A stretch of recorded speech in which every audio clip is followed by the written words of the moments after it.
Listo. Bueno, la clase pasada, básicamente lo que vimos fue el ejercicio 1, algunos del 2, y la exposición del práctico 7, si no me recuerdo. Así que vamos a seguir de largo ahora. Vamos al práctico, vamos en orden. Vamos al ejercicio 3 ahora, que ya medio que trabajamos un poquito con esto, en el ejercicio 2. Pero bien, bueno, la gracia del ejercicio es trabajar con una singularidad o un ejemplo de una singularidad esencial, ¿sí? Y ver qué hace, lo que dice que hace una singularidad esencial, que es mandar un disco centrar esa singularidad esencial en algo denso en todos los complejos. Es decir, la singularidad esencial son las que arman lío, son las que no te permiten extender una función a la esfera de Riemann, el plano complejo extendido. No tenés ningún control cerca de la singularidad esencial que pasa con la función, o sea, se va para cualquier lado. Y el primer ejemplo es E a la 1 sobre Z, ¿sí? Es el ejercicio 3. Práctico 7, ejercicio 3. Sí, la función con la que vamos a trabajar es esta.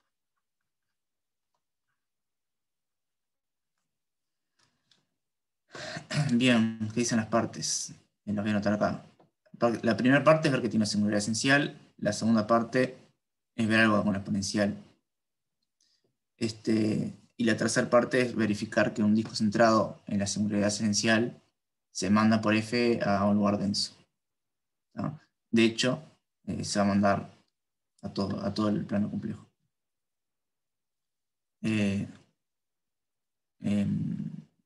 Bueno, vamos en orden.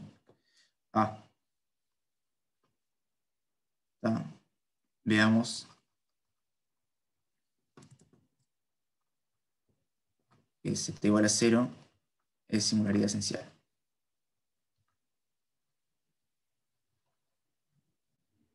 Es un 0 eso.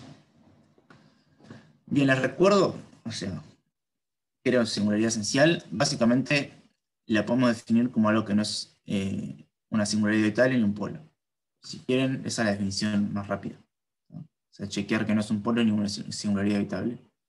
Por lo tanto, es una singularidad esencial. Esa definición es cómoda en el sentido de que ya tenemos una clasificación sin demostrar nada. O sea, las cosas son singularidades evitables, polos o otra cosa. A esa otra cosa le ponemos nombre singularidad esencial. Después vemos que las singularidades esenciales tienen ciertas propiedades que la definen, como por ejemplo, que la función no se puede extender en ese punto, aunque la multiplica por z a la no sé cuánto. Es decir, no existe el límite en ese punto, ni siquiera infinito. Entonces, hay dos caminos, por lo menos, para ver si hay una singularidad esencial. Para ver si una singularidad es esencial, alcanza con ver esto.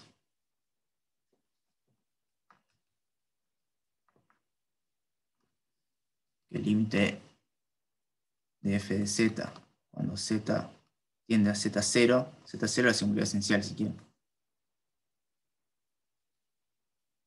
Singularidad esencial. Esto no existe. Y este límite lo estoy considerando con la posibilidad de que sea infinito.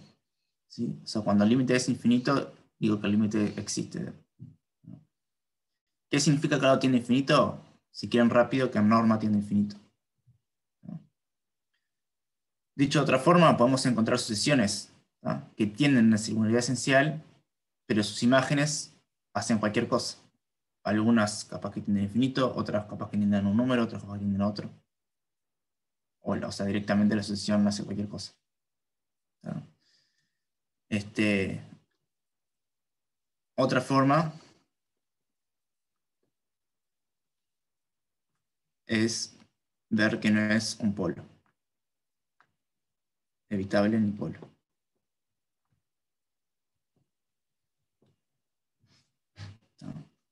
En este caso podemos encarar cualquiera de las dos, para ver que esto, no es, ver que esto es esencial. ¿No?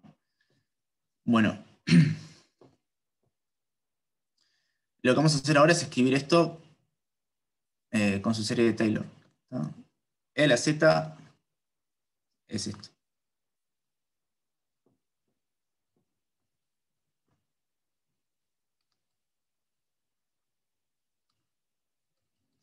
Z a la n sobre n factorial, etc. Entonces esto.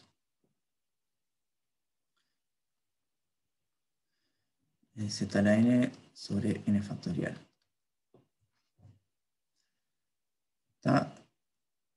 Si se fijan, el radio de convergencia de esto es infinito. ¿Sí? O sea, esto converge para cualquier z, digamos. ¿No? Un radio de convergencia. No sé si trabajamos con esta en particular. ¿No? Radio de convergencia es infinito.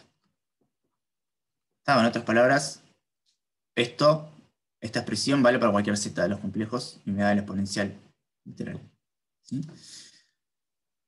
En particular, yo puedo hacer un cambio de variable y evaluar esto en 1 sobre z siempre y cuando el z no sea 0. Porque esto vale para todo z. Es decir, tengo que tener cuidado si tengo radios de convergencia acotados. En este caso no necesito tener ese cuidado. Luego, e a la 1 sobre z es igual a esto evaluado en 1 sobre z.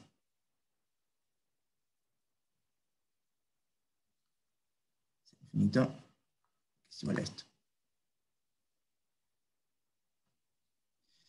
¿Qué dijiste que es lo que me permitía el radio de convergencia infinito?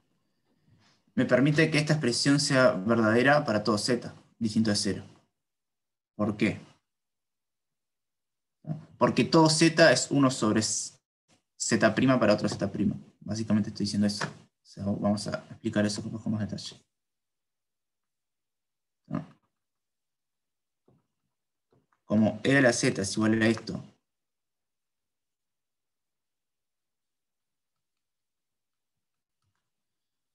para todo z en los complejos, ¿tá? En particular, tengo que e a la cualquier cosa, g de z, donde g es una función holomorfa, es igual a sustituir acá. Porque este g de z es un z. O sea, es otro z, es un z' para complejos. Dicho de otra forma, yo puedo poner cualquier cosa acá arriba y esto vale. O sea, cualquier cosa que yo ponga acá, esta expresión vale porque vale para todos los complejos. ¿No? Entonces yo pongo 1 sobre z, esta expresión vale porque 1 sobre z, salvo que z sea 0, es un complejo. Y e a la un complejo es igual a esto para cualquier complejo. O si quieren, en particular, tengo que z es igual a 1 sobre w para cierto w. ¿No? Si z es distinto de 0. ¿No? Y w también. Entonces, luego, e a la 1w, esto es simplemente un cambio de variable. Es esto.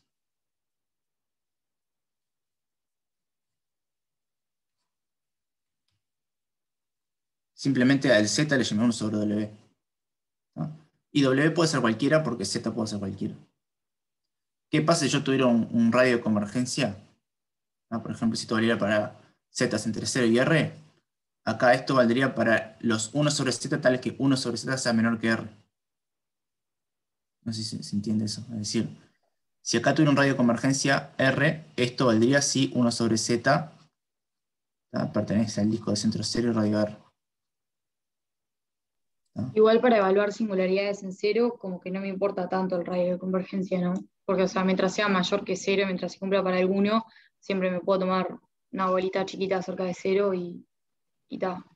Claro, el problema acá es que esto no si tuviera un radio de convergencia no valdría cerca de 0, de z cerca de 0, justamente, tendría que estar lejos. Ah, claro, porque está claro. Porque que 1 sobre z esté en el disco de centro de 0 y radio R, implica, o sea, es un sí solo sí, z está en el disco de centro, en el complemento del disco de centro de 0 y radio 1 sobre R.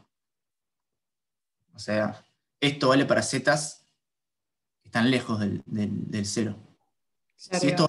esto vale para zetas que están cerca del 0, esto vale para zetas que están lejos del 0. Porque el 1 sobre z me invierte el infinito con el 0. La gracia. Lo que está cerca del infinito pasa cerca del 0, lo que está cerca del 0 pasa cerca del infinito. Es esa conversión. Pero como ahora esto vale para todos los complejos, este R es infinito, entonces esto vale para cualquiera. ¿Sí? No, este razonamiento no. Esta restricción no la tengo más. Sí. No estoy diciendo nada raro, simplemente estoy diciendo que esta expresión en serie de potencias funciona para todo Z. En particular puedo poner lo que yo quiera ahí, mientras sea un complejo. Entonces, esto vale.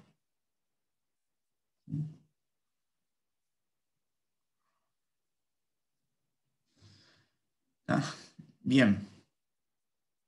Esta expresión vale si Z es distinto de 0, obviamente. Si se fijan, esto es lo que yo ya les comenté, serie de Laurent. Son todos términos negativos. Es como una serie de potencias donde todas las potencias son negativas.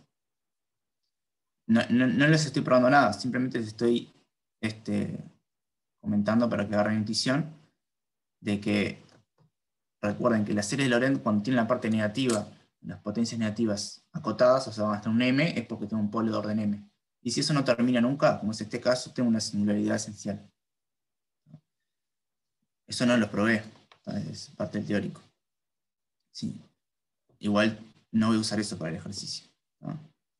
Lo que voy a usar es que tengo una expresión paralela 1 sobre z para z distinto de 0. O sea, literal que esto es igual a esto. Trabajar con esto es como trabajar con esto. Y ahora fíjense que es imposible tener un polo, ¿no? Es decir, tenemos entonces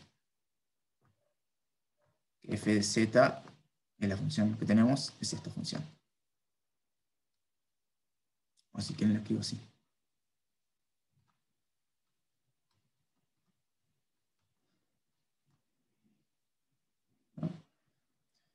¿Qué tenía que pasar para que 0 sea un polo?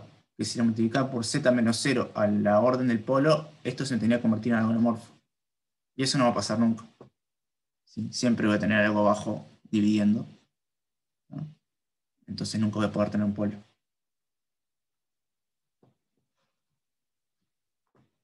0 no puede ser un polo. Y menos aún evitable, ¿no? ¿Sí? Pues no existe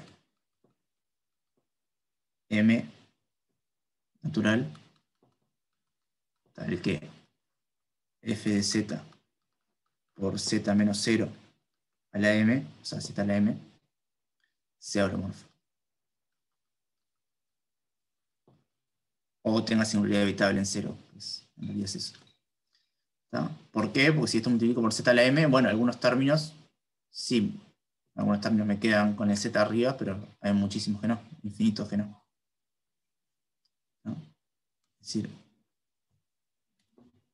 f de z por z a la m es igual a esto. Es 1 más 1 sobre z más 1 sobre z cuadrado por un medio más 1 sobre z a la m por 1 sobre m factorial más 1 sobre z a la m más 1 más etcétera. Todo esto por z a la m.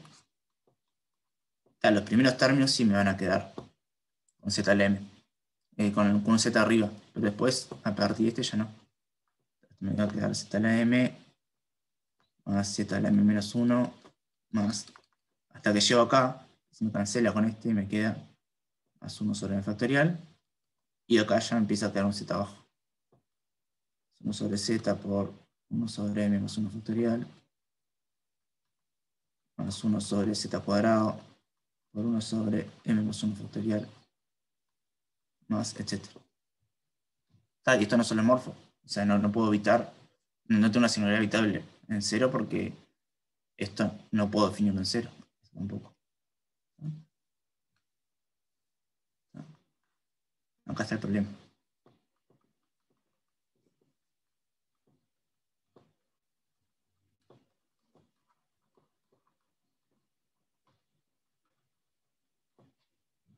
Para evitar la singularidad. Entonces, por más que yo multiplique por una potencia de z, esto no va a volverse holomorfo. De ahí estoy usando el desarrollo por serie de potencias de la función nomás, ¿no? Lo que estoy haciendo ahí es usar esta estrategia. Es ver que no es evitable en dipolo. ¿Sí? ¿Por qué? Porque en la serie de potencias siempre tengo a alguien dividiendo. Un z dividiendo abajo. Y eso en 0 no lo puedo definir. ¿No? O sea, en 0 me va a infinito. Si esto lo evalúo en 0, no me da un número, me da infinito. Está la otra estrategia, otro camino, o sea, acá estaría. ¿Sí?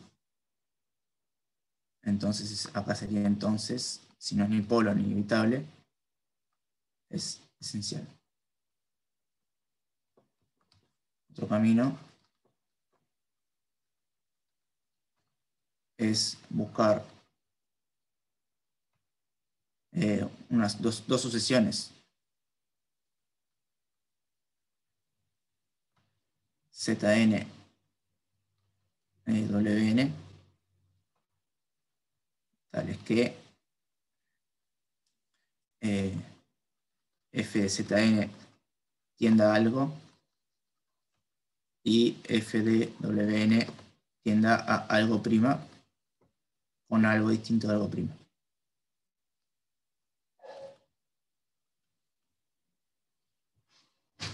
Es decir, que no hay límite en el infinito. Me olvidé decir eso, ¿no? Y Zn tiene infinito, Wn tiene infinito. Perdón, a 0, la singularidad esencial. Es decir, necesito dos sucesiones que se me acerquen a la singularidad y que sus imágenes vayan para cualquier lado. Eso es decir que no existe el límite.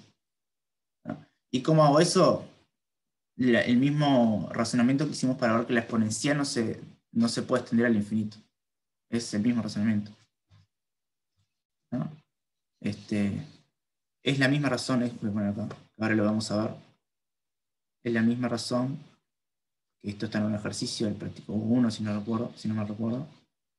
Es la misma razón por la cual e a la z no se puede extender a infinito. Es decir, esto que estoy diciendo acá entre paréntesis es lo mismo, pero con Zn tendiendo a infinito en vez de 0. ¿No? Es un cambio de variable. O sea, si 1 sobre Zn con Zn tendiendo a 0 es como que todo esto tiende a infinito. ¿Sí? ¿No? Y eso es fácil, porque fíjense que la exponencial, esto ya lo vimos, si yo me alejo por el eje real, la exponencial en el eje real vale como e a la x, y eso va a infinito. ¿No? Me tomo la sucesión ahí, la exponencial en el eje real va a infinito. ¿No? Lo que hacer, les estoy explicando esto de acá, pues lo traducen con 1 sobre z. ¿Sí? Vamos a ver, pista, si quieren. Si e a la x, o sea, vamos a ver así. Que no quiero que se confunda ese z a la n. ¿No? Tomamos, pista no, es la demostración ya casi, ¿no? Tomamos Zn tal que 1 sobre z a la n real, ¿no? Y 1 sobre z a la n tiende a más infinito. ¿no? En particular vamos a tomar ZN reales, ¿sí? O sea, estoy pensando en este ejemplo de arriba, no sé si lo recuerdan. Lo que estoy diciendo acá no es nada raro, simplemente tomo ZN reales y tomo sus inversos. O sea, me acerco al 0 por los reales, de otra forma, ¿no? Y el WN, ahora sí, esto es, hay que verlo un poquito más, tal que 1 sobre WN sea imaginario puro, ¿no? Y 1 sobre WN tienda a infinito. ¿No? Ahora sí, lo que me estoy tomando son WNs que tienden al 0, tales que sus inversos tienen imaginario puro. Puedo tomarme WNs con imaginario puro y ya está. ¿Sí? O sea, esto que estoy diciendo acá no es difícil. ¿No? Simplemente tomar el imaginario puro, su inverso es imaginario puro. Y tal. Entonces, en este caso, acá, o sea, F(Zn), que es E a la 1 sobre Zn, como 1 sobre Zn tiende a infinito y esto es real, esto tiende a más infinito, a infinito, perdón. Y acá F de Wn es E a la IT. Eso es unas circunferencias. Moverse a la cuenta es moverme, o sea, me queda esto. F al imaginario pura por A, por X, si quieren. Perdón, E. Esto, si el X tiende a infinito, esto es dar vueltas en el círculo. El X es real acá. Entonces, esto no tiene límite.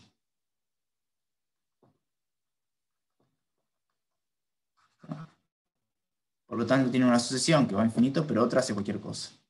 No tiene límite. De hecho, con esta alcanzaba nomás. Pero este es el camino que les dije al principio. Alcanzar con que no existe un límite en el infinito.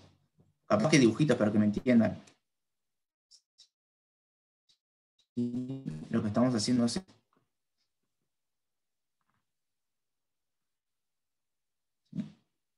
Tengo acá el 0. Tengo acá una sucesión Zn.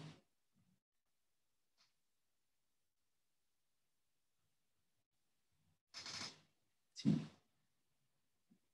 Esta es Z1, Z2, Zn. Y la otra me la tomo por acá. Me voy a poner en verde. W1, W2, Wn. ¿Está? Si a esto le aplican E a la 1 sobre Z, o sea, Fz, lo que van a obtener, si se fijan, estas son dos sucesiones que tienden al 0, ¿no? E a la 1 sobre Z es primero hacer E a la 1 sobre Z, estos cosas, estos puntitos, y después aplicarle la exponencial, ¿no? Si yo le aplico E a la 1 sobre Z a Z1, Z2, Zn, se me invierte y en vez de tender al 0 van a tender al infinito. Y si le hago la exponencial van a tender al infinito más rápido. Puede tener F de Z1, F de Z2, F de Zn, y va a tender al infinito esto. Sin embargo, si veo las imágenes de los verdes, estos van a quedar cerrados en una circunferencia. Porque la inversa de estos, ¿tá?, son imaginarios puros. ¿Tá? Y E elevado a un imaginario puro es un punto de la circunferencia. Recuerden la formulita de la exponencial. Entonces, van a quedar por acá.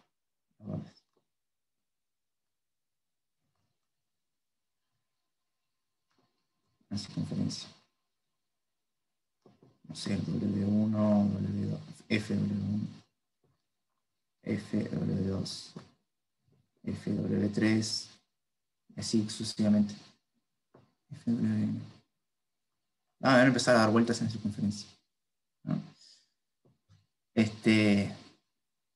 Por lo tanto, no existe límite en el círculo. Si yo me acerco al 0 por dos sucesiones distintas, hago cosas nada que ver una con la otra. Acá me voy al infinito y acá no hago nada. Empiezo a dar vueltas. Esto no pasa con los polos. Los polos se van a infinito. Si yo me acerco al polo, todos los puntos se van a infinito. Bien, ¿se entendió eso? ¿Está? Ahora lo que sigue es rápido. Una pregunta ahí. O sea, ¿alcanzaría solo con tomarme el imaginario puro y probar que ahí no existe el límite? Sí, sí, Como que sí, el sí. otro. También podría Alcanza. tomarme, por ejemplo, en los reales, yendo por la izquierda del cero, tampoco existiría. A ver, si voy por acá, si vos.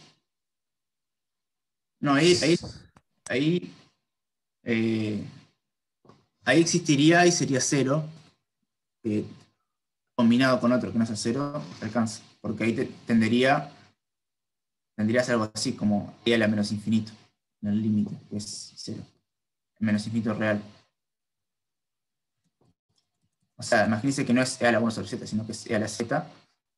En la función e a la z, en el eje real para acá, soy la exponencial real, me voy a más infinito, y para acá, e a la menos infinito, que sería cero.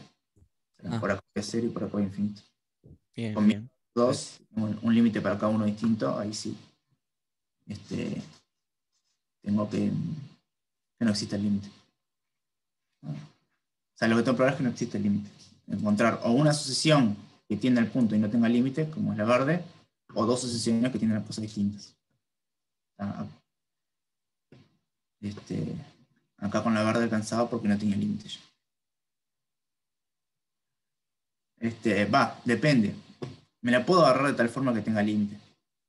Depende cómo me la agarre la sucesión. O sea, si elijo puntitos que acumulen en un lugar y son acumuladores. O sea, fíjense que esta sucesión tiene una subsucesión convergente. Está definida no compacta. O sea, la imagen está no compacta. O sea, la verde, así como la definí, podría tener un límite si la elijo con cuidado, ¿no? Pero tal, no importa. O sea, la roja y la verde hacen cosas distintas. Con eso ya me alcanza. Bien.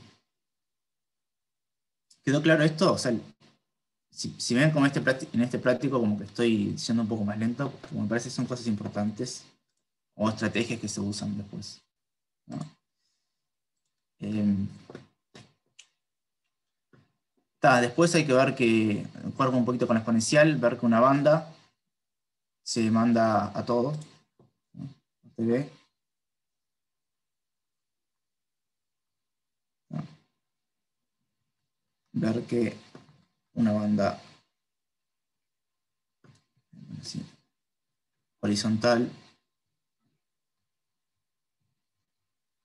de altura 2pi se manda por la exponencial en todo C. Esto ya lo vimos, ¿no? O sea, tengo acá una banda de altura 2pi.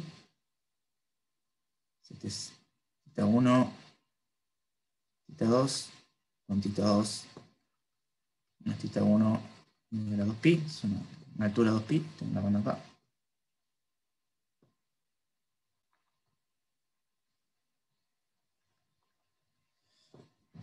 Bueno, si le saco los bordes a la banda, hay una recta a la que no llego, pero si yo me fijo el punto de acumulación, sí va a ser todo. No sé si en el ejercicio se le agarra la banda abierta o no, yo me fijo. Eh, ta, ta, ta.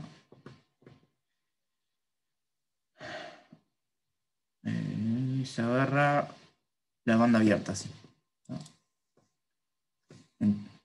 Entonces, vamos a ver esto. La banda horizontal abierta de altura 2pi se manda por exponencial en todo C, salvo un rayo, creo. Se manda por exponencial en un conjunto que acumula en C. O dicho de otra forma, si yo clausuro la imagen, me da todo C. Está expresado así en el ejercicio. O sea, el conjunto es este.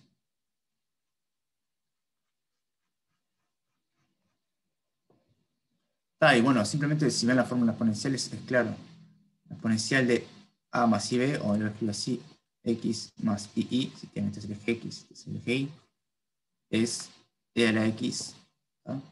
Por coseno de I más I seno de I.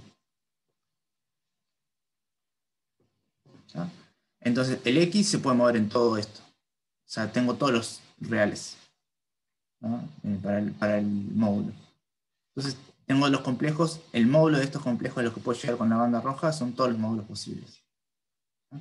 Y los ángulos son todos los ángulos posibles, porque tengo un rango de 2π. ¿No? Entonces, como X puede ser cualquier real,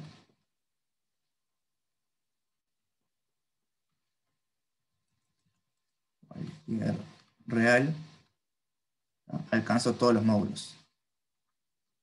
O sea, recuerden que la exponencial e a la x es sobreyectiva en los reales positivos, ¿no? Es lo que me importa, son los radios. Alcanzo todos los módulos, o los radios.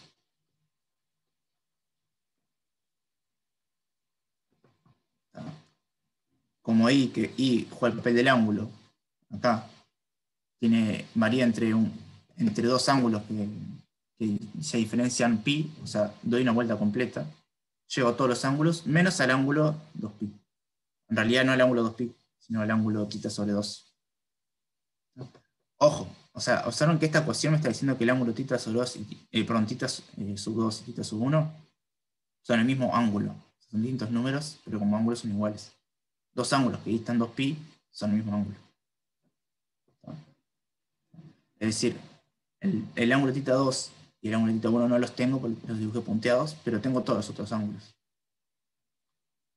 Como ahí está entre θ1 y θ2,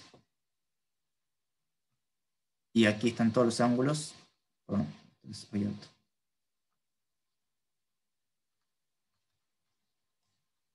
Todos los ángulos,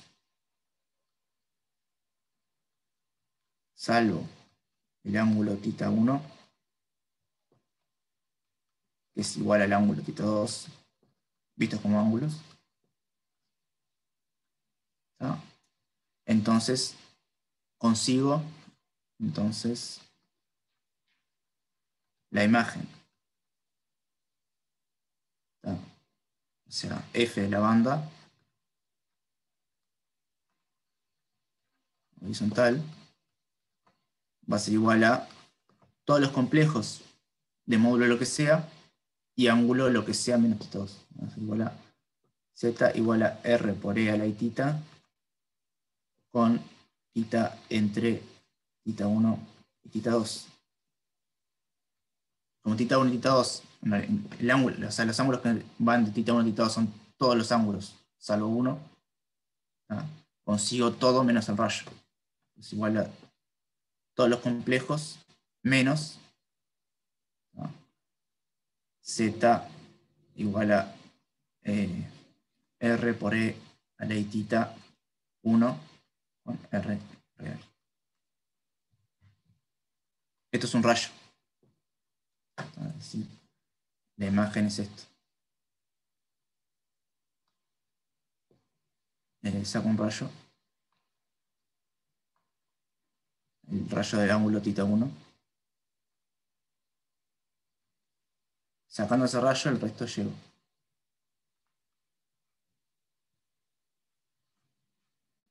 Bueno, esto sí llego. Estoy pintando nomás, ¿sí? Es decir, la imagen, o sea, F de la banda horizontal,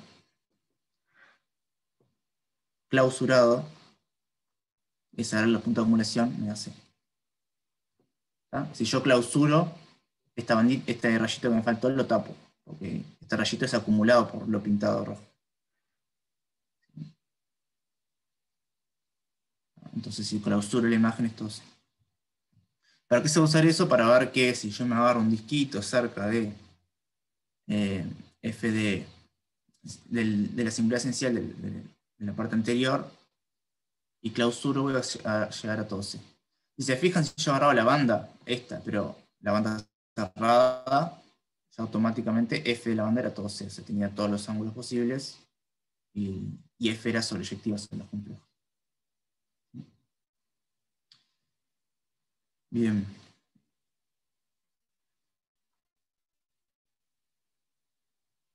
Entonces, parte C. Parte C hay que ver que la función f de z, que es la que estamos trabajando, capaz que este le llama f y no tenía que haber llamado f. Vamos a ver G.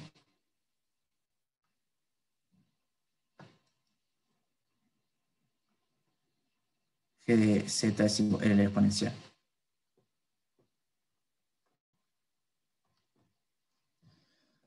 La f le había llamado a esta. ¿Está? Ver que esta cumple que f de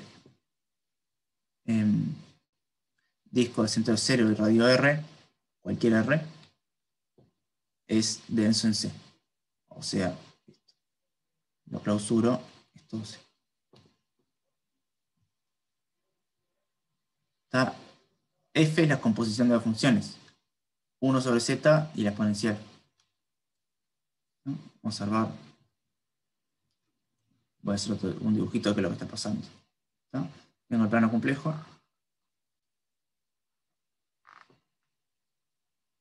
¿No? Le aplico primero 1 sobre z. Voy a caer en algo que es el plano complejo. Esta función no la puedo aplicar en 0, obviamente. Y después le aplico la exponencial. Y llego de nuevo al plano complejo. La composición de estas dos funciones es lo que llamé f. F es esto.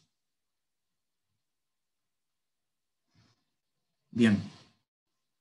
Entonces, ¿qué es lo que agarro? Agarro un disco de centro 0 y radio R. Lo voy a dibujar en rojo.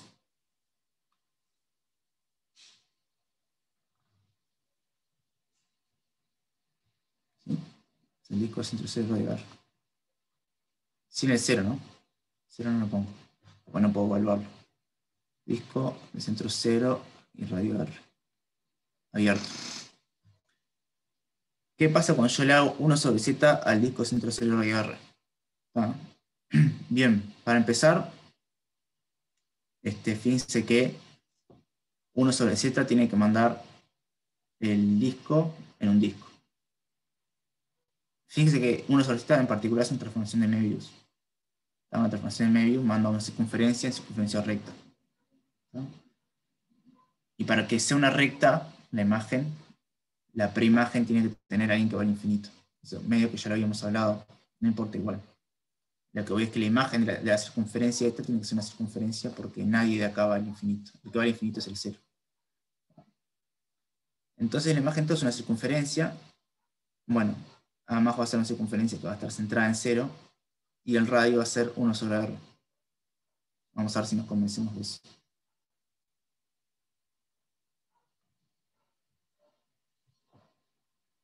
Está para acá. Perdón, el complemento de esto.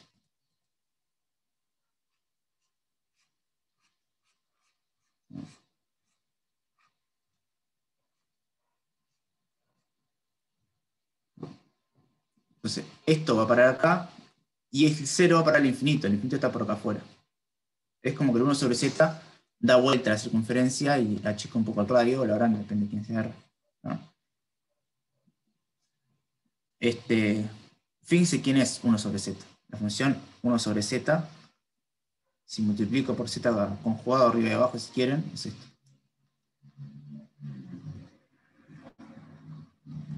Lo de abajo es el módulo al cuadrado.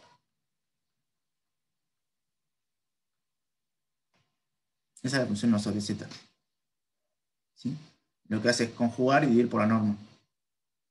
¿No? Entonces fíjense que si yo tengo algo de norma R, lo voy a dividir por algo de norma R cuadrado. ¿No? Por lo tanto me va a quedar de norma 1 sobre R. ¿Sí? ¿No? En particular, esto me dice que doy vuelta a las cosas. Mando el 0 al infinito y el infinito al 0. ¿No? Pero bueno, Sí, después intentan comenzarse simplemente escribiendo quién es 1 sobre z a un número, para ver que el disco de centro 0 y radio R se manda en el complemento del disco de centro 0 y radio 1 sobre R. Y bueno, ahora le hago la exponencial a esto. Si se fijan, esto tiene una banda de tamaño 2pi, con eso ya me alcanza. Acá tengo una banda, como que traje antes, tita 1, tita 2, con tita 1, tita 2 menos tita 1, igual a 2pi. O sea, puedo subir todo lo que quiera, en un momento tengo una banda de tamaño 2pi de altura. Y cualquier banda de estas, ¿no? Cualquier banda de estas por la exponencial, dijimos que me tapa todo. Si la agarro cerrada, ya me tapa todo, ¿no? Entonces esto me da todo el plano complejo. Solo esa bandita ya me tapa todo el plano complejo, en particular si le hago la imagen de todo lo rojo, me lo tapa. Además que me lo tapa varias veces. Varias veces, no, infinitas veces. Porque yo tengo estas bandas, tengo infinitas. En la región roja tengo infinitas. Si la exponencial, ¿está? O sea, L a 1 sobre Z, evalúa en el disco centro del 0 radio R, me tapa el plano complejo y me lo tapa infinitas veces. Hace un tremendo quilombo. Eso no pasa en un polo. En un polo me lo manda cerquita del infinito. Solo ahí. Bueno, entonces, vemos que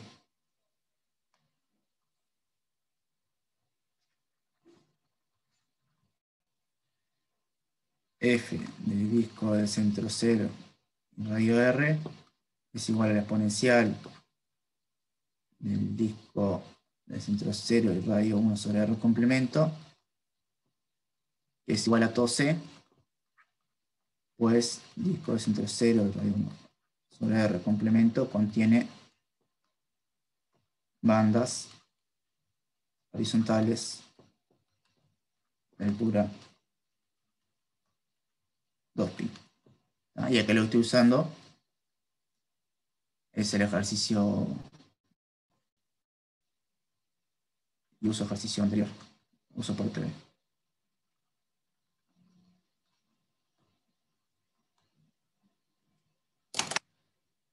¿Se entendió? ¿Me siguieron?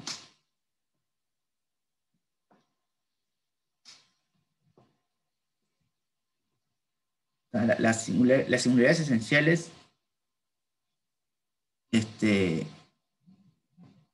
son molestas. Porque a veces, en el curso no tanto, pero en general yo quiero extender mi función a la esfera de Riemann para trabajar en un dominio compacto. La esfera de Riemann es un compacto, el plano complejo no. Entonces, trabajar en la esfera de Riemann tiene sus ventajas. Yo puedo extender las cosas al infinito, tengo una función definida en lugar compacto. Pero eso lo puedo hacer si tengo polos. ¿Está? Es lo que voy a poder hacer con funciones meromorfas. ¿Sí? Con funciones meromorfas que solo tienen singularidades que son polos. ¿Está? En los polos las puedo definir como infinito. Las defino como infinito y queda bien definido.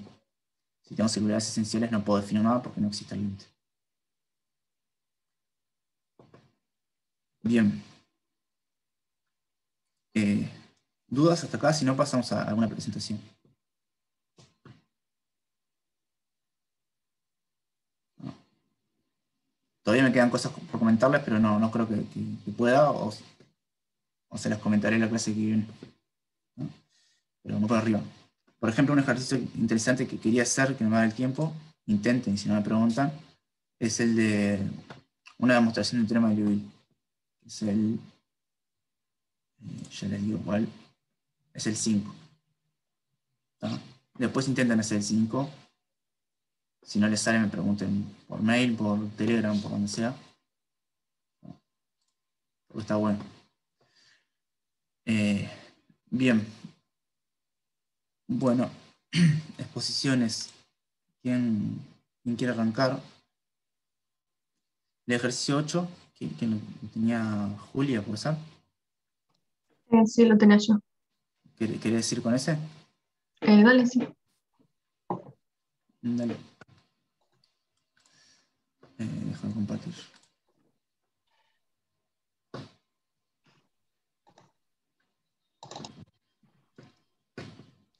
¿Se ve ahí? Sí, yo veo. Yo hice el ejercicio 8 del práctico 7, que dice, tenemos una función entera tal que el módulo siempre es menor o igual que a más b por el módulo de z a la k con a y b reales positivos para cualquier z complejo. Nos piden demostrar que f es un polinomio y nos dan la sugerencia de probar que toda derivada de orden mayor a k es nula en todo el plano. Ok, esto es bastante claro que es equivalente a probar que es un polinomio, porque si empezamos a integrar a partir de 0, tenemos una constante, luego vamos aumentando de a 1 el grado del polinomio. Creo que se ve bien. Sí. Entonces, antes de probarlo, este es el resultado teórico que usé, que en las notas me parece que está como estimativas de Cauchy o algo así. Pero básicamente nos dice, si tenemos una función holomorfa en una región omega, entonces para cualquier z sub 0 en omega y cualquier r, tal que el disco cerrado de radio r y centro z sub 0 esté totalmente contenido en omega, entonces se cumple esta desigualdad, que es el módulo de la derivada enésima evaluado en z sub 0, o sea en el centro, es menor o igual a n factorial sobre r a la n por m de r, que m de r es el máximo valor que toma el módulo de la función restringida a ese disco cerrado. Ok, entonces, primero que nada, lo que vi es que probar que cualquier derivada sea nula para cualquier n mayor a k es lo mismo que probar que la derivada de orden k más 1 es nula, porque luego a partir de ahí vamos a estar derivando la función nula, entonces siempre vamos a tener 0. Entonces tomamos un z sub 0 cualquiera, arbitrario fijo, y aplicamos la desigualdad de Cauchy para la derivada de orden k más 1, que es, acá solo puse k más 1 donde estaba el n. Y nos fijamos qué pasa con este m, que como dije es el mayor módulo de la función en el disco, y acá aplicamos el primer dato que nos da la letra, que es esta desigualdad, que se cumple para f, que es el módulo es menor o igual que a más b por el módulo de z a la k. Y acá adentro tenemos una expresión que solamente depende del módulo de z, porque a, b y k son constantes fijas, positivas. Entonces el máximo de esto se va a dar cuando se dé el máximo de este módulo. Y eso no lo puse, pero, o sea, la expresión del disco cerrado es, no sé si se ve lo que estoy escribiendo. Sí, sí, sí. Entonces acá se ve bien fácil que el mayor módulo que puede tener z es el módulo del centro más el radio. Es simplemente despejar ahí. Entonces simplemente sustituye eso, el módulo de z sub 0 más el radio acá. Entonces acotamos superiormente a m, por lo tanto acotamos superiormente esto de acá.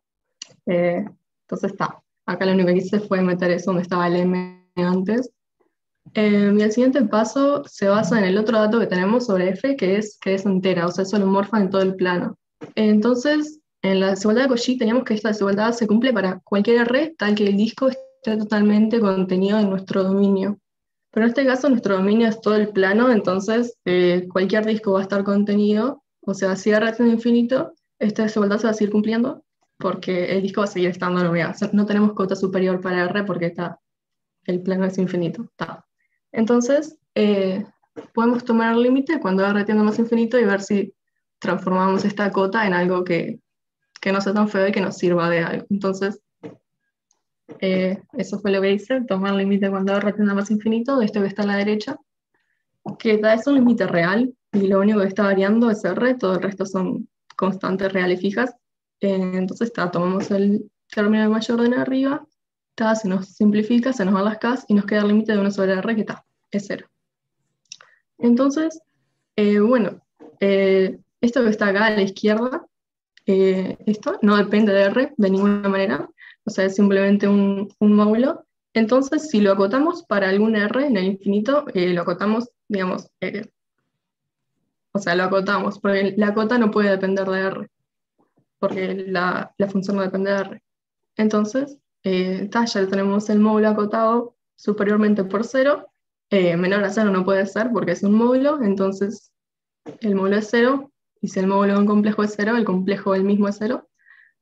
Y como z sub 0 era arbitrario, tenemos que la derivada de orden k más 1 es nula, por lo tanto todas las derivadas de orden superior van a ser nulas, y bueno, esto es un polinomio. Capaz fue muy rápido, no sé si hay alguna pregunta, algún paso.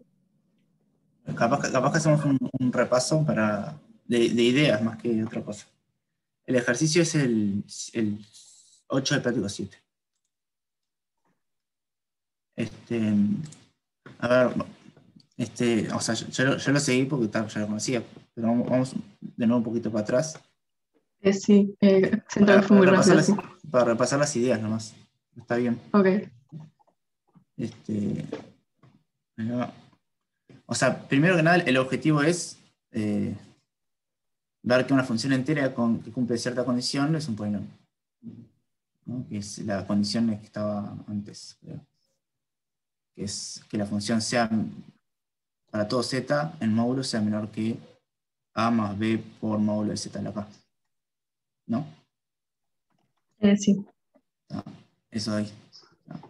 Entonces, la sugerencia es probar que la derivada, la función derivada, se anule a partir de un n, ¿no?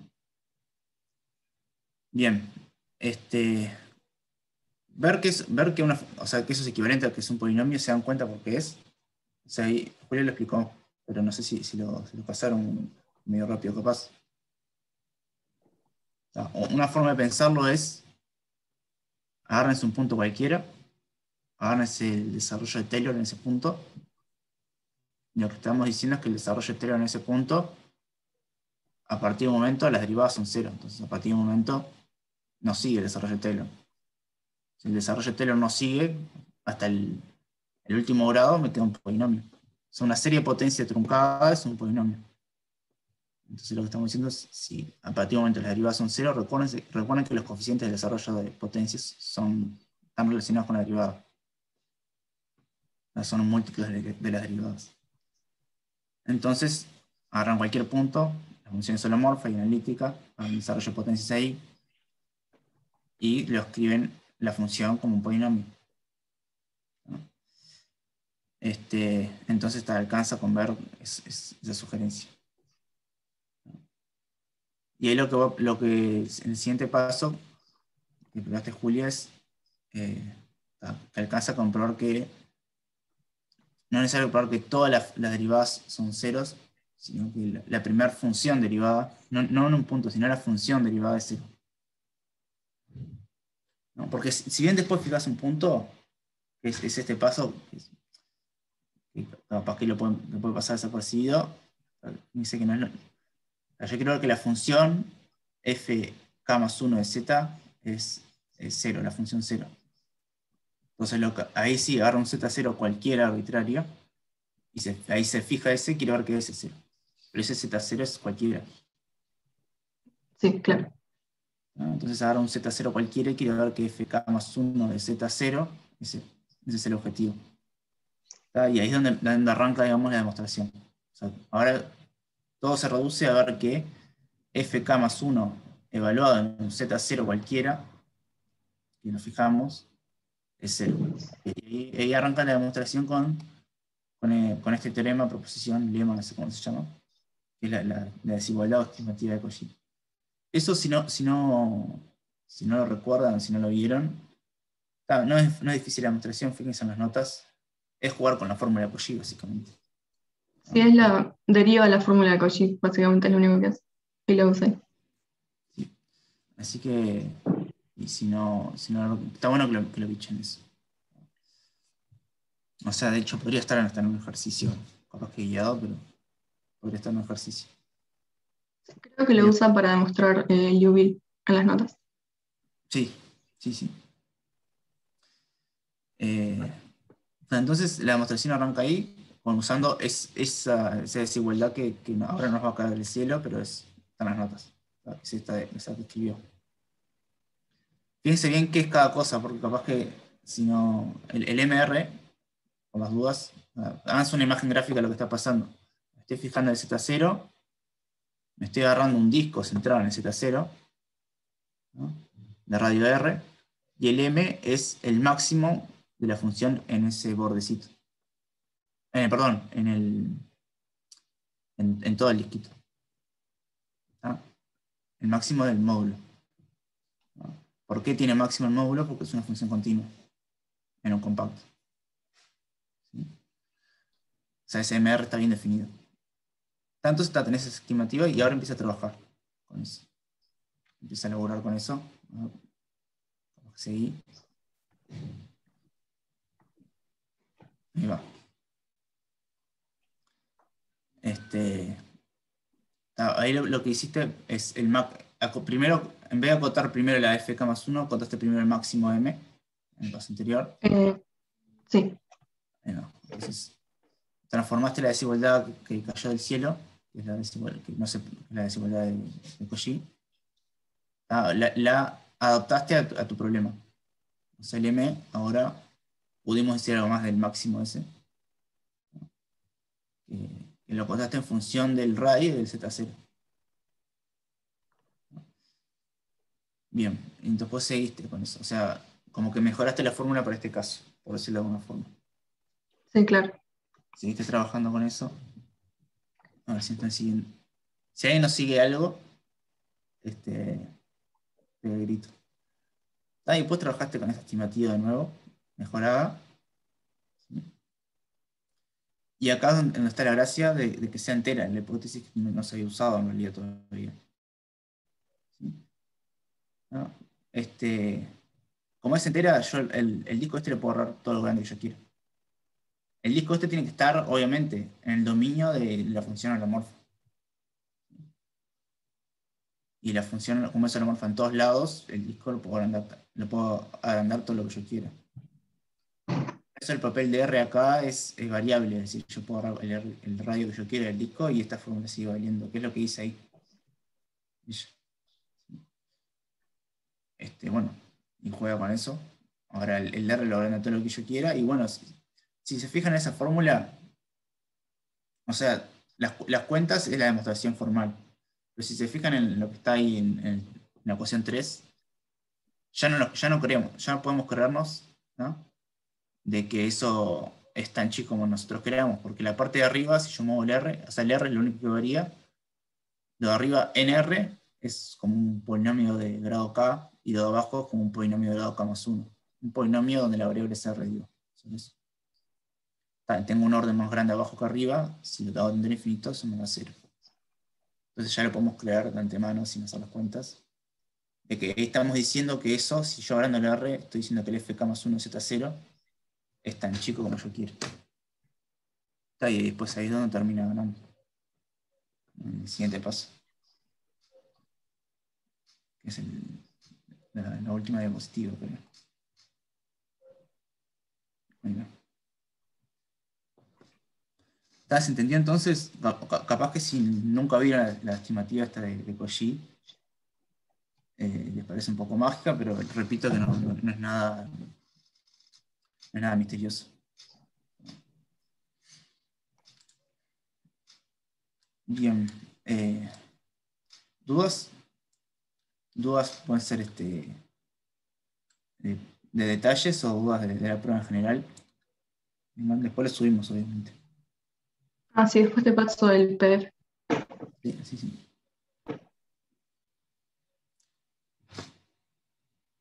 ¿Dejo de compartir?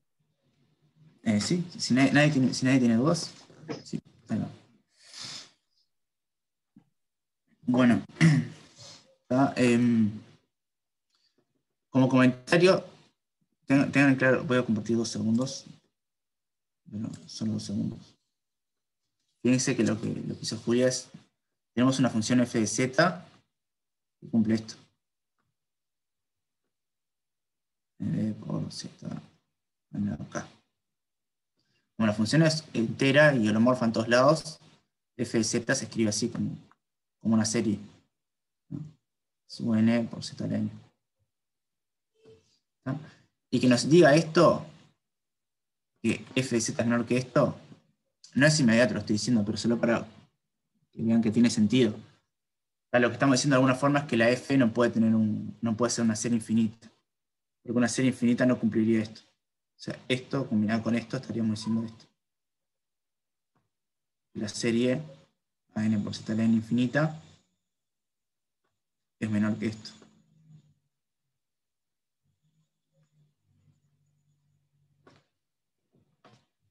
¿Está?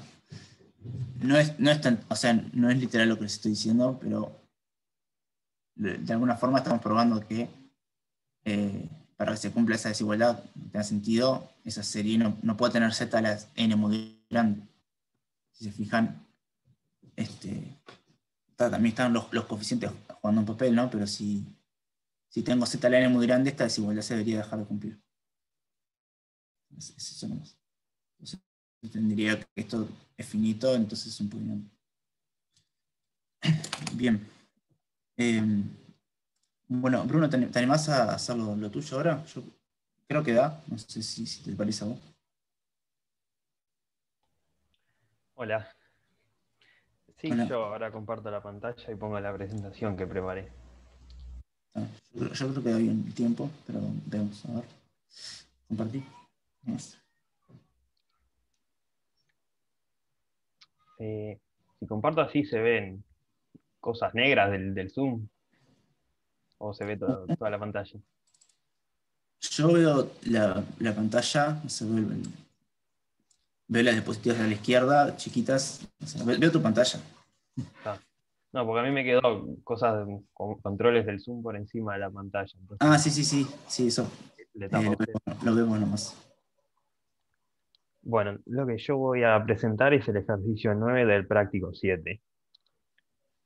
La letra de este ejercicio decía, sea f una función holomorfa en los complejos menos un punto, nos pide probar que los coeficientes del desarrollo de Laurent de f alrededor de z0 son únicos. Y como sugerencia, nos dice que utilicemos el teorema de Liouville. Entonces, como el contexto de este ejercicio son las series de Laurent, lo primero que voy a hacer es observar que la región donde f es holomorfa la podemos interpretar como el siguiente anillo. Los z pertenecientes a los complejos, tales que el radio menor es 0 y el radio mayor es infinito. O sea, este conjunto es equivalente a los complejos menos el punto z0. Entonces, lo que vamos a hacer es asumir que existe el desarrollo en series de Laurent en esta región. O sea, que existe una sucesión de valores complejos tal que f de z la podemos expresar como una suma de potencias negativas desde menos infinito, desde infinito a 1, más una suma de potencias positivas desde 0 hasta más infinito.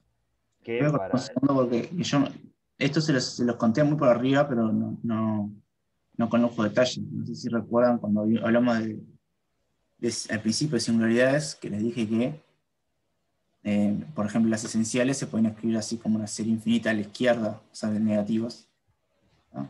Esto se formaliza todo con serie de Laurent, que es lo que está explicando Bruno, que nos dice básicamente que cerca de las singularidades, las F las podemos escribir así. Y el contexto en el que se hacen las series Laurent son en anillos, por eso la aclaración de Bruno. Y yo no entré mucho en el tema. ¿Vale? Cualquier cosa me preguntan o lo leen, pero están las notas. Entonces, cierro paréntesis. Seguí nomás. Bueno, y para simplificar lo que sigue la demostración, a esta primera parte de las potencias negativas le voy a llamar a menos infinito, y a esta otra parte a más infinito. Y lo que nos dice el teorema de Laurent es que el desarrollo en potencias, la función de potencias negativas, o sea, a menos infinito, converge a una función holomorfa para z menos z0 mayor al radio menor, y la serie de potencias positivas converge a una función holomorfa para z menos z0 menor al radio mayor. Entonces, asumiendo la existencia del desarrollo en series, lo que vamos a hacer es probar la unicidad suponiendo que hay otra sucesión de valores complejos que cumple la misma ecuación del desarrollo. Y de vuelta acá, a estos dos elementos le voy a llamar B análogamente b menos infinito y b más infinito. Y de vuelta, con estas funciones tienen la misma propiedad que habíamos asumido para a menos infinito y a más infinito. Entonces, como tenemos que estos dos son desarrollos para f, lo que podemos hacer es igualar las dos ecuaciones de las sumatorias. Y bueno, como estos son series convergentes, podemos manipular esto y pasar para un lado la de las potencias negativas y para otro lado la de las potencias positivas. Entonces, en primer lugar, en esta ecuación, a la parte derecha vamos a llamarle g de z. Y como vimos que tanto b más infinito como a más infinito convergían a una función holomorfa en esta región del plano de los z que están a distancia finita de z0, tenemos que la resta en este caso es holomorfa en la misma región, que como vimos, esto de acá es equivalente a todo el plano complejo. O sea que, mirando esta parte derecha de la ecuación, vemos que la función esta es entera. Y lo recalco acá con negrita porque esta es una de las hipótesis que exige el teorema de Liouville, que era lo que nos daba en la sugerencia. Entonces ahora miremos la parte izquierda de la ecuación. Si g de z es esto de acá, por transitividad también es esto de acá. Entonces, en este caso, como estos de acá son serie de potencias negativas, si miramos en el infinito, digamos, el valor de esta serie, tenemos que para z vale z igual a infinito vale 0. O más técnicamente, el límite de la función g de z es 0 en el infinito. Por lo tanto, g de z tiene que estar acotada. Y acá es donde tenemos el otro requerimiento. Porque por un lado vimos que g de z era entera, y ahora vimos que es acotada, entonces a través del teorema de Liouville, como se nos sugería, podemos deducir que g de z es constante. Y particularmente, dado que el límite era 0, g de z tiene que ser 0. Entonces, a partir de esta ecuación, habíamos dicho, por un lado, que g de z era esto, y obviamente también es esto otro, y ahora vimos que esto es 0. Entonces de acá podemos deducir que esta serie es igual a esta, y esta es igual a esta otra. O sea, igualando los coeficientes de cada ecuación y viendo los coeficientes de esta potencia, de z menos z0 a la n, podemos concluir que a sub n es igual a c sub n para todo n. O sea, acá lo deducimos para las potencias negativas y acá para las potencias positivas. Y con eso pruebo que las dos sucesiones que definían el desarrollo de Lorentz terminan siendo la misma. Y de esta manera concluyo la prueba. ¿Comentarios? Buenísimo. ¿Preguntas?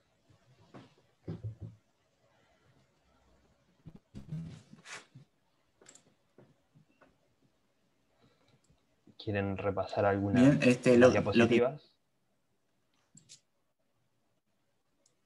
Digan ustedes, En el lo chat que queda parece como que no una hay caja nada. negra es algo que yo no les expliqué todavía. En el chat, por lo entendieron lo que escribieron. Ponen lo que está en una caja negra, que yo todavía no lo expliqué a fondo, digamos, es lo de series de Lorentz, ¿no? Les comenté algunas cosas por arriba informalmente, ¿no? Pero si quieren, es como las series de Lorentz aplicadas al estudio de singularidades que vimos nosotros, es como, si quieren, pueden como extender el teorema que vimos de las singularidades. Si tengo una singularidad, si es un polo, o es habitable o es esencial, bueno, con serialidad lo pueden mejorar y decir que toda función f la pueden escribir como está en la diapositiva, ¿no? Alrededor de una singularidad, donde el a menos infinito que escribió ahí es todo cero si la función tiene una singularidad habitable. ¿No? El a menos infinito en vez de ser una serie infinita, va a ser una sumatoria finita cuando tengo un polo. Y el a menos infinito va a ser una serie realmente, o sea, con infinitos términos, cuando tengo una singularidad esencial. Es decir, me queda como una... O sea, básicamente puedo categorizar las singularidades en función de cómo tengo la menos infinito. Si la menos infinito es todo cero, si tiene infinitos términos nomás o si tiene infinitos términos. Ahí tengo clasificado entre evitable, polo y esencial, ¿no? El contexto más general de las series de Lorentz se define en anillos. Un anillo es lo que uno piensa que es un anillo, es decir, es una circunferencia, son dos circunferencias, una más chica que la otra, y lo que queda entre esas dos circunferencias es un anillo. Pero los radios de esas circunferencias puede ser el de adentro, puede ser un radio, puede ser cero, sería como un disco menos un punto, que es el caso en este contexto. Pero en general las series de Lorentz se estudian en funciones que son holomorfas en un anillo, ¿no? Pero en realidad básicamente usamos siempre esta versión para singularidades aisladas. Un comentario que me acordé ahora es que Sí. en las notas del curso, sobre el final, donde está el título Series de Lorentz, también hacen una prueba, digamos, una prueba de unicidad de los coeficientes, pero en ese caso no es suponiendo que hay dos y demostrando que terminan siendo iguales, sino que dan la fórmula explícita para los coeficientes. Sí. A ver si lo puedo mostrar acá. Sí. Es que la parte de la serie positiva, recuerden que eran las derivadas. O sea, las derivadas con factoriales en los coeficientes. Bueno, y los coeficientes de la parte negativa va a ser similar. Como yo les digo, hay que trabajar. La parte negativa es trabajar con el infinito de alguna forma, ¿no?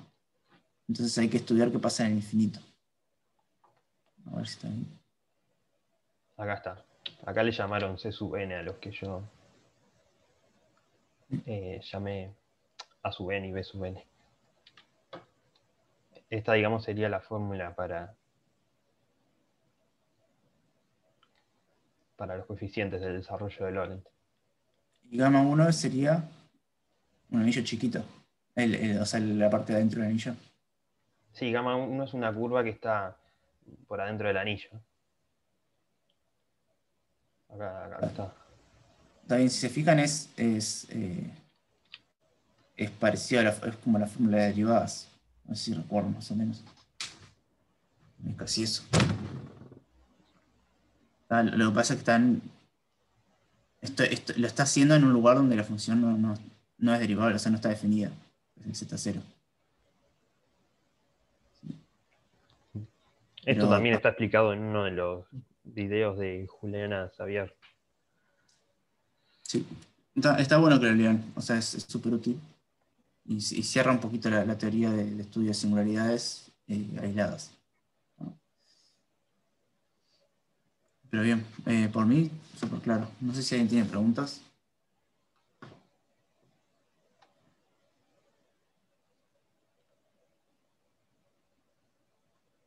¿No? Si no, Bueno, me alegro que haya quedado todo claro. buenísimo. Fabio, yo ya te había enviado el PDF escrito con esto, ¿te acordás? Sí, creo que sí. Yo después lo Después, subo. cuando quieras, lo subís ahí al EVA. Este, La presentación dale. no, digo, tiene lo mismo, ¿no? No, con uno alcanza. Con el que esté más completo o más ordenado, que es el. Bien, está mejor explicado como para leer es el PDF. Dale. En la clase que viene, me gustaría así arrancar con el práctico 8. ¿Tá? Del práctico 7 hay cosas que quedaron, no muchas, pero que quedaron y intenten hacerlas, cualquier cosa me escriben. Del práctico 8 vamos a empezar a poquito. Quiero comentar vamos a ver qué es un residuo, cómo se usan, para qué son útiles. Arrancamos con el ejercicio 1, ¿no? Vemos alguna cosita más y después ya pasamos a alguna exposición, ¿sí? Que en realidad había agendado. En teoría iban a ser hoy, pero era imposible. No quería como apurar los tiempos con el práctico 7. Así que lo las exposiciones las dejamos para la que viene. ¿Tá? Y después queda una clase más. Va a haber otra exposición y cerramos el práctico 8. Otra vez le damos esto. Así que bueno, nos vemos la clase que viene.